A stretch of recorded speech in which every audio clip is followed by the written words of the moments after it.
টাকার অভাবে আল্লাহর ঘর মসজিদ নির্মাণ কাজ বন্ধ হয়ে গেছে। দয়া করে ভিডিওটি শেয়ার করবেন। আপনার একটা শেয়ারের কারণে আল্লাহর ঘর মসজিদ নির্মাণ হয়ে যাবে। আমি নির্মাণাধীন মসজিদের উপরে দাঁড়িয়ে আছি। গ্রামের লোকজন কিছু টাকা সংগ্রহ করে তারা ছাদের কিছু কাজ করছে, কিছু রড কিনছে এবং ইট বাকি আছে, বালি বাকি আছে, সিমেন্ট বাকি আছে। দেখুন মিস্ত্রি এখনও কাজ করতেছে। তাই এই নির্মাণাধীন মসজিদের জন্য আপনারা একটু সাহায্য সহযোগিতা করবেন। আপনাদের সামান্য সাহায্যের কারণে আল্লাহর ঘর মসজিদ নির্মাণ হয়ে যাবে। আমি দীর্ঘদিন এই মসজিদে ইমামতি করি। তো আমরা এই মসজিদের নিচে ঝড় বৃষ্টি খোলা আকাশে নামাজ পড়তেছি মুসল্লিদেরকে নিয়ে। তো এই মসজিদে আপনারা সকলে সহযোগিতা করবেন। আমি এই মসজিদের মিস্ত্রি, ঠিকমতো টাকা দিতে পারছেন না, 2-3 দিন করে বাকি আছে টাকা। প্রিয় দর্শক, ইনি এই মসজিদের মিস্ত্রি।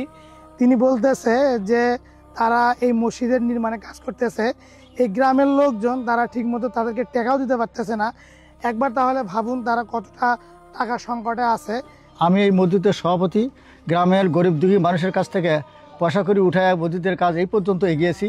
এখন টাকার অভাবে আমরা মসজিদের সামনে খোলা মাঠে আকাশের নিচে নামাজ পড়তেছি।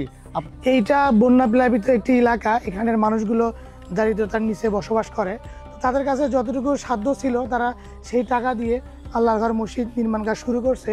আরও কিছু টাকার প্রয়োজন। তারা এই মসজিদের সামনে খোলা আকাশের নিচেই নামাজ পড়ে। এখানে ঝড় বৃষ্টির মাঝেই তারা নামাজ পড়ে, এই যে রোদের মাঝেই নামাজ পড়ে।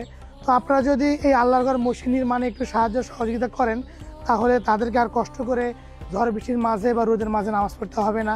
তাই আল্লাহর ঘর মসজিদ নির্মাণে যে যতটুকু পারেন, 5 টাকা, 10 টাকা, 100 টাকা, যে যতটুকু পারেন একটু সাহায্য সহযোগিতা করবেন। আমি ভিডিওর মধ্যে ইমাম সাহেবের নাম্বার দিয়ে দেব। ইনি এই মসজিদের ইমাম। আমি তার বিকাশ নাম্বারটা এই ভিডিওর মধ্যে দিয়ে দেব। আপনারা যে যতটুকু পারেন এই মসজিদের ইমামের নাম্বারে পাঠিয়ে দেবেন। আমি মসজিদের উজুখানায় দাঁড়িয়ে আছি। এই মসজিদের উজুখানার কাজ প্রায় কমপ্লিট। এখন শুধু মসজিদটা হইলে আলহামদুলিল্লাহ হয়ে যাবে। তাই আপনারা যে যতটুকু পারেন আল্লাহর ঘর মসজিদ নির্মাণে একটু সাহায্য সহযোগিতা করবেন। আমি নির্মাণাধীন মসজিদের পায়খানার সামনে দাঁড়িয়ে আছি। দেখুন এটাও নির্মাণাধীন, অনেক কাজ বাকি আছে। তো আল্লাহর ঘর মসজিদ নির্মাণের সঙ্গে সঙ্গে এই পায়খানার কাজটিও করা লাগবে।